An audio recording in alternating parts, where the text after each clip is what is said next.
Ilmni Alloh yaratayotgan paytda 3 ta harfdan yaratgan. Ayn, lom, mim. Ilm.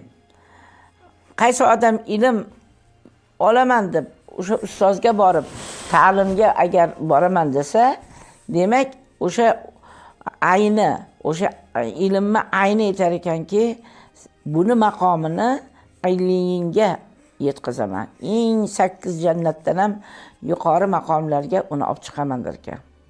Lom aytar ekan, Latif ismidan Alloh olgan ekan. Buni xalq ichida o'ta go'zal qilaman. Ya'ni mayli faqir bo'lsin, mayli boy bo'lsin, mayli xunuk bo'lsin, mayli, lekin ilmi bor bo'lsa, uni xalqlar ichida go'zal qilaman. Mimi aytar ekan, ilmni mimi mulkdan olingan. Malik podshohlikdan olingan. Ya'ni shuni xalq ichida nima qilaman?